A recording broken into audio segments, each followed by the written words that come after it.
The door was already locked when the question landed. No witnesses, no exits, one man behind a desk, another standing where power usually bled out of people. "Are you afraid?" Wasn't said loud. It didn't need to be. In that room, fear had a way of answering for you. Most men rushed to deny it. They lied fast, hoping confidence could save them. This one didn't speak at all. And that silence was the first mistake or the first warning. In 1934, New York didn't belong to the loud. It belonged to the ones who planned 3 moves ahead and never explained themselves. The city ran on arrangements made behind closed doors, sealed with nods, threats, or bodies. And the man asking the question had arranged more funerals than most priests. Charlie Luciano didn't raise his voice. He didn't have to. At 37, he'd already erased 2 kings and redesigned the whole board. The streets ran cleaner now, more efficient. Money moved without emotion. Decisions were final. That was his gift. Order through quiet violence. So when a Harlem operator half his age walked into his midtown office alone, uninvited fear was expected. Respect was optional. Submission was assumed. The invitation hadn't sounded dangerous. That's how they did it. A casual message delivered through the right mouth. Time, place, come by yourself. Nothing dramatic. Drama was for afterward. The kid from Harlem understood the math immediately.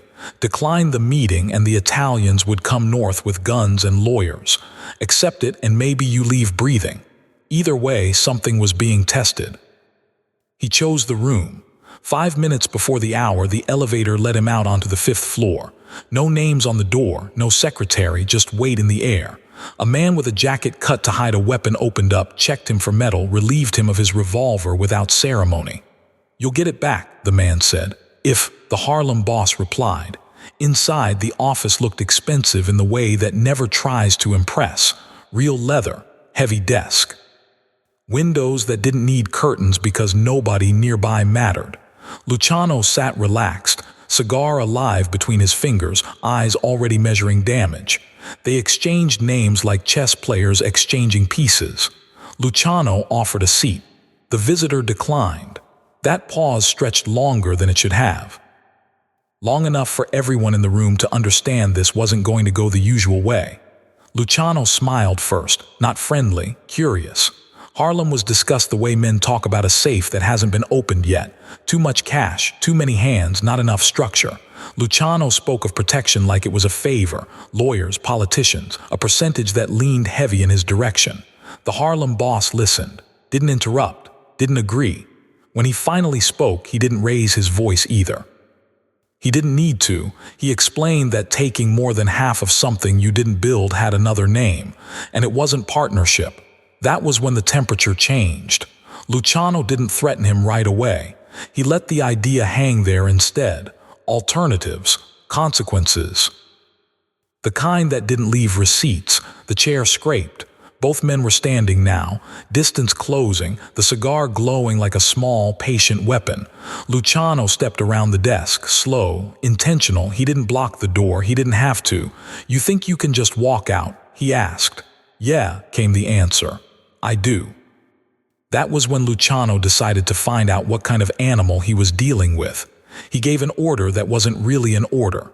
"Turn around, face the door, trust me." Every instinct screamed not to do it. Turning your back on a man like that was how your name ended up whispered instead of spoken.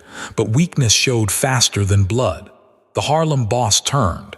He felt Luciano behind him, close, too close. The heat came next. The slow approach of something that burned whether you respected it or not. The cigar hovered near his shoulder, close enough to scar, close enough to leave a lesson. Luciano's voice dropped, almost conversational. "Some men fear fire," he said.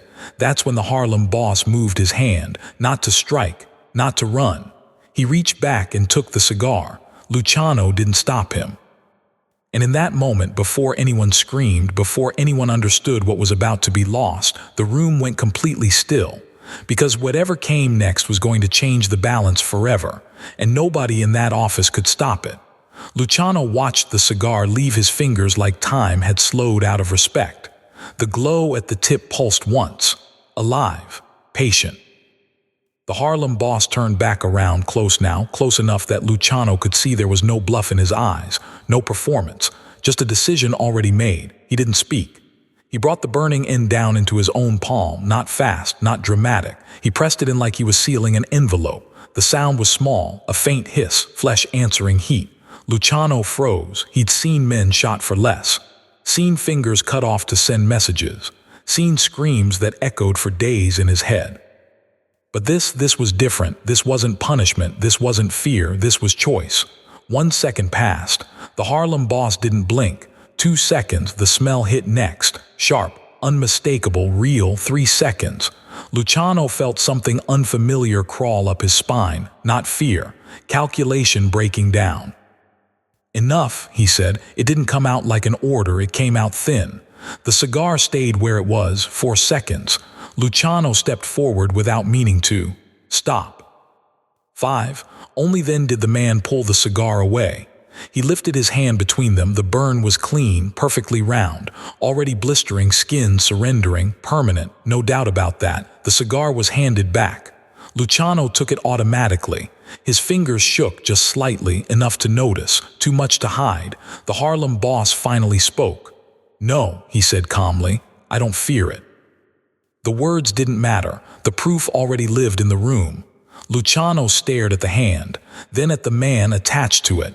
20 years in the life had taught him how to measure danger, who folded, who postured, who cracked when pressed. This one didn't bend. Why? Luciano asked. The answer came without pride, without anger, because you needed to know. Luciano felt the balance tip. Not violently, quietly, like a safe settling open. The Harlem boss stepped closer now, inside Luciano's space, turning the test around. Pain doesn't stop me, he said. Fire doesn't stop me. Death doesn't stop me. Luciano didn't move. You threaten what my people built, the man continued, and I don't negotiate with fear, I erase it. The silence afterward wasn't dramatic, it was heavy, the kind that rearranges plans. The Harlem boss turned toward the door again. Luciano stopped him with a word this time, not sharp, not loud. Wait. The man paused, didn't turn. If you do that to yourself, Luciano said carefully, what do you do to enemies? The answer came over a shoulder, calm as a weather report. You really want to learn. Luciano didn't respond right away. He looked down at the cigar, at the ash trembling near the edge, at the mark already swelling on another man's hand. Then he spoke again, slower now, different tone. Sit. This time it wasn't a command, and for the first time since the door had locked, Luciano understood something dangerous. The deal he walked into was already changing. And if he chose wrong next, Harlem wouldn't be the only thing that burned. Luciano moved first. That alone said everything. He turned away, back toward the desk, breaking eye contact like a man choosing strategy over pride. He lowered himself into the chair, not rushed, not slow, but different now. The room felt altered, as if the walls had leaned in to listen. Half, Luciano said. One word, no buildup. The Harlem boss didn't answer right away. He stayed standing, burned hand hanging loose at his side, skin already swelling, pain being negotiated somewhere private and far away. Say it clear, he replied. Luciano exhaled through his nose. 50-50, even split. The cigar rested untouched in the ashtray now. Forgotten, dangerous in a different way. You run Harlem, Luciano continued. Your people keep control. My side handles pressure, courts, city hall, anyone who thinks they can take a bite. The offer sat there, balanced, real. The Harlem boss studied him, long enough to make Luciano uncomfortable. Long enough to remind him who had shifted the room without raising his voice. I'll think about it, he finally said. Luciano nodded. No argument, no rush. How long? As long as it takes. Fair, that word mattered here. The Harlem boss walked to the door. His burned hand reached for the handle without hesitation. That told Luciano everything he needed to know. Pain had already been filed away, used, archived. Before leaving, the man spoke again, not turning, not threatening. Don't test me twice. Luciano answered just as quietly, I won't. And for once in his life, he meant it. Outside, the muscle who'd taken the gun handed it back without comment. Wouldn't meet his eyes. Something had traveled faster than the elevator. The Harlem boss stepped into the cold February air biting against raw skin. He looked down at the burn. It would hurt later, it would scar forever, that was fine. Scars were reminders, receipts. A week later they met again, different place. Neutral ground, no locked doors this time. The deal was finalized the way real ones are. No speeches, no chest beating, just terms understood and respected. Harlem stayed Harlem. Black hands on black money. Luciano's machine wrapped around it like armor. Not ownership, protection, it worked. Years passed. Wars came and went. Men rose, fell, disappeared. But that agreement held because it wasn't built on fear. It was built on recognition. Luciano never told anyone what happened in that office, not his closest allies. Not the men who trusted him with empires. Some things lose their power when spoken. The Harlem boss carried his reminder everywhere. Anyone who shook his hand felt it, rough, uneven, permanent. They'd ask about it sometimes. He'd smile, learned something. What? He never explained. Years later, when Luciano was older, removed from the city he once bent to his will, someone asked him about the man from Harlem. Luciano thought for a long moment. Then he said, "He was the bravest one I ever met." Not because he couldn't be hurt, because he already had been and still walked forward.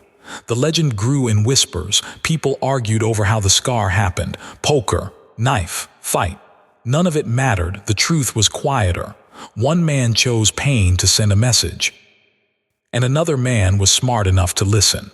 Because the most dangerous person in any room isn't the one with weapons or money or power. It's the one who's already decided there's nothing left to take from them. One office, one question, and an answer that never needed words.